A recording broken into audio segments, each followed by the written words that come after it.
اعوذ باللہ من الشیطان الرجیم بسم اللہ الرحمن الرحیم۔ اللہ تبارک و تعالیٰ کے نام سے شروع جو بڑا مہربان اور نہایت رحم کرنے والا ہے۔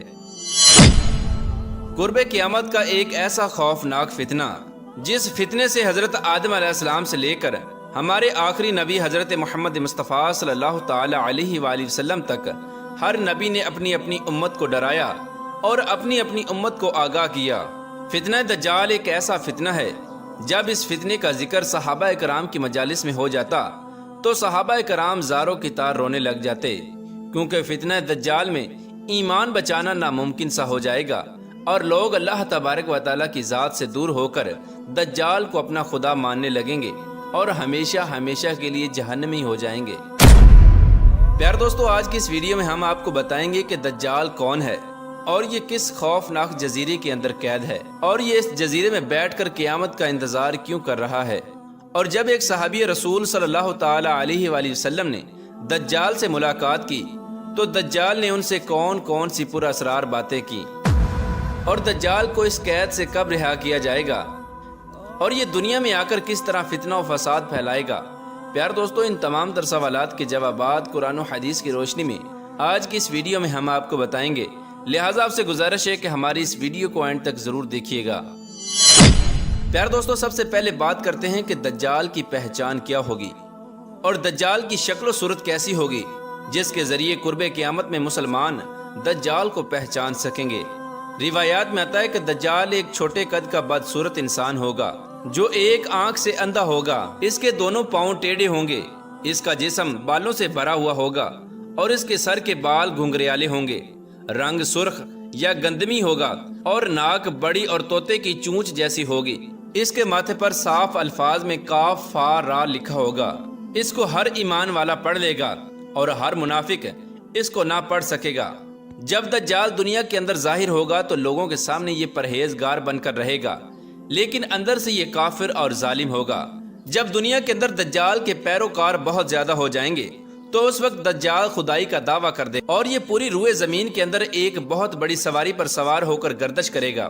دجال کی سواری اتنی بڑی ہوگی کہ اس کی دونوں آنکھوں کا درمیانی فاصلہ 40 گز ہوگا۔ دجال بے انتہا طاقتور ہوگا، یہ زمین کو حکم دے گا تو وہ سبزہ اگائے گی اور آسمان کو حکم دے گا تو وہ بارش برسائے گا، اور اس کے پاس بے شمار خزانے ہوں گے اور دنیا کی تمام نہروں پر اس کا قبضہ ہوگا، اس کی اجازت کے بغیر کوئی بھی پانی نہ پی سکے گا، اور یہ دنیا کے اندر 40 دن فتنہ فساد پھیلائے گا۔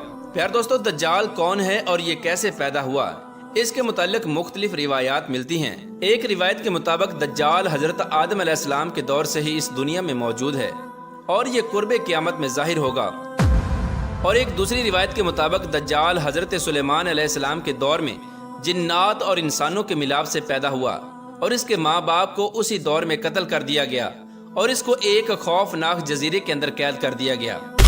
اور ایک روایت کے مطابق دجال ابن سیاد کو کہا جاتا ہے۔ ابن سیاد وہ شخص تھا جو حضور اکرم صلی اللہ تعالی علیہ وآلہ وسلم کے زمانہ اقدس میں موجود تھا، اور اس کے اندر دجال جیسی بہت ساری نشانیاں موجود تھیں جس کی وجہ سے لوگ اس کو دجال سمجھنے لگے اور اس کو دجال کہا جانے لگا۔ پیار دوستو، مسلم شریف کے حدیث پاک میں آتا ہے کہ ایک مرتبہ حضور اکرم صلی اللہ تعالی علیہ وآلہ وسلم نماز کے بعد منبر پر تشریف لائے اور آپ صلی اللہ تعالی علیہ وآلہ وسلم نے لوگوں کو اپنے پاس رکنے کا کہا۔ حضور اکرم صلی اللہ تعالی علیہ وآلہ وسلم نے ارشاد فرمایا کہ میں نے تم لوگوں کو اس بات کے لیے جمع کیا ہے کہ میں تم لوگوں کو تمیم داری کا قصہ سناؤں۔ تمیم داری جو کہ پہلے نصرانی تھے اور اب وہ میرے پاس آ کر مسلمان ہو چکے ہیں، انہوں نے مجھے ایک قصہ بیان کیا ہے جس کو سن کر میں خوش ہوا، اور میں چاہتا ہوں کہ یہ واقعہ میں آپ لوگوں کے ساتھ بیان کروں جس سے دجال کے متعلق میرے بیان کی تصدیق ہو جائے۔ چنانچہ حضور اکرم صلی اللہ تعالی علیہ وآلہ وسلم نے ارشاد فرمایا کہ تمیم داری نے مجھے بتایا کہ ایک دن وہ ایک بہت بڑی کشتی پر سوار ہوئے، ان کے ہمراہ قبیلہ لخم اور قبیلہ جزام کے 30 لوگ بھی موجود تھے، اور یہ سب سمندر میں سفر کر رہے تھے کہ سمندر میں طوفان آ گیا۔ اس سفر کے دوران یہ طوفان 30 دن تک جاری رہا۔ اسی سفر کے دوران ان کی نظر ایک جزیرے پر پڑی۔ اس جزیرے کو دیکھ کر یہ لوگ بہت خوش ہوئے۔ یہ لوگ کشتیوں میں بیٹھ کر اس جزیرے کی طرف چلے گئے۔ جب یہ لوگ جزیرے کے قریب پہنچے تو ان لوگوں نے ایک عجیب و غریب جانور دیکھا جس کے جسم پر بہت زیادہ بال تھے۔ ان لوگوں نے اس جانور سے پوچھا کہ تم کون ہو؟ تو اس نے جواب دیا کہ میں دجال کا جاسوس ہوں، اور اس جزیرے کے اندر ایک بندہ ہے جو تم لوگوں کا بے چینی کے ساتھ انتظار کر رہا ہے۔ حضرت تمیم داری رضی اللہ تعالی عنہ بیان فرماتے ہیں کہ جب ہم لوگ اس گرجے کے اندر داخل ہوئے تو ہم نے ایک خطرناک انسان کو دیکھا۔ اس سے پہلے ہم نے ایسا شخص زندگی میں کبھی نہیں دیکھا تھا۔ اس کا سارا جسم زنجیروں سے بندھا ہوا تھا۔ ہم نے اس سے پوچھا کہ تم کون ہو؟ تو اس نے جواب دیا کہ تم لوگوں کو میرا پتہ چل جائے گا، پہلے تم بتاؤ کہ تم لوگ کون ہو۔ تو ہم لوگوں نے جواب دیا کہ ہم عرب کے لوگ ہیں، اور ہم سمندر میں سفر کر رہے تھے کہ طوفان آ گیا۔ اسی طوفان میں ہم کو یہ جزیرہ نظر آیا اور ہم اس جزیرے کی طرف چلے آئے۔ اس کے بعد اس عجیب و غریب شخص نے ہم سے یہ سوال کیا کہ بیسان کی کھجوروں میں پھل آتا ہے یا نہیں؟ تو ہم نے جواب دیا کہ بہت پھل آتا ہے۔ تو اس شخص نے جواب دیا کہ ان قریب پھل نہیں آئے گا۔ اس کے بعد اس شخص نے بحیرہ طبریہ کے بارے میں پوچھا کہ اس میں پانی ہے یا نہیں؟ تو ہم نے جواب دیا کہ اس میں خوب پانی ہے۔ اس کے جواب میں اس شخص نے کہا کہ بہت جلد اس کا سارا پانی خشک ہو جائے گا۔ اس کے بعد اس نے زغر چشمے اور حضور اکرم صلی اللہ تعالی علیہ وآلہ وسلم کی ذات اقدس کے بارے میں سوال کیا کہ آپ صلی اللہ تعالی علیہ وآلہ وسلم ہجرت کر کے مدینہ تشریف لے آئے ہیں یا نہیں، اور عرب کے لوگوں نے ان کے ساتھ جنگ کی ہے یا نہیں؟ تو ہم نے جواب دیا کہ عرب کے لوگوں نے ان کے ساتھ جنگ کی ہے۔ تو پھر اس نے کہا کہ نتیجہ کیا نکلا؟ تو ہم نے کہا کہ حضور اکرم صلی اللہ تعالی علیہ وآلہ وسلم اپنے ارد گرد کے علاقوں میں غالب آ چکے ہیں اور لوگوں نے ان کی اطاعت کو قبول کر لیا ہے۔ تو دجال کہنے لگا کہ عرب کے لوگوں کے لیے یہی بات ٹھیک تھی کہ وہ حضور اکرم صلی اللہ تعالی علیہ وآلہ وسلم کی اطاعت و پیروی کرتے۔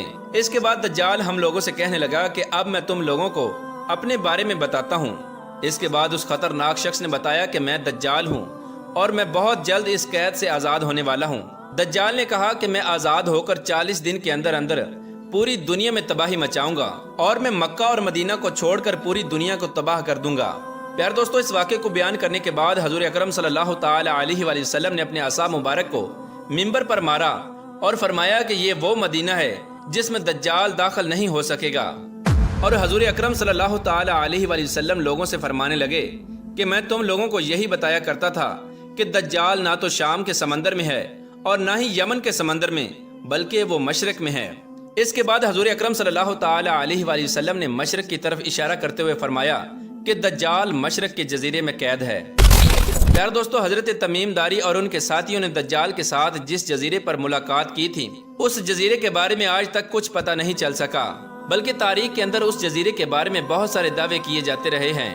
جیسا کہ کہا جاتا ہے کہ دجال عرب کے اندر سکوترا نامی جزیرے کے اندر قید ہے۔ یہ جزیرہ ملک یمن کا حصہ ہے اور ساحل سے 400 کلومیٹر کے فاصلے پر موجود ہے۔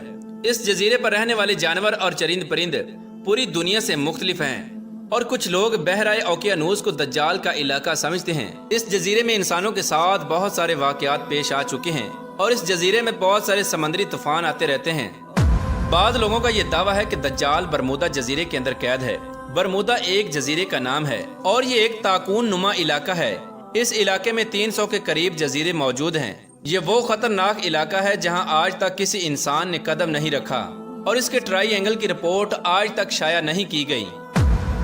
پیارے دوستو، دجال کہاں پر قید ہے اس کی حقیقت صرف اللہ تبارک و تعالی ہی جانتا ہے، اور یہ حقیقت تمام انسانوں کے سامنے قرب قیامت میں ہی ظاہر ہوگی۔ اللہ تبارک و تعالی سے دعا ہے کہ اللہ تبارک و تعالی ہمیں دجال کے فتنے سے محفوظ فرمائے اور ہمیں ایمان پر ثابت قدمی عطا فرمائے۔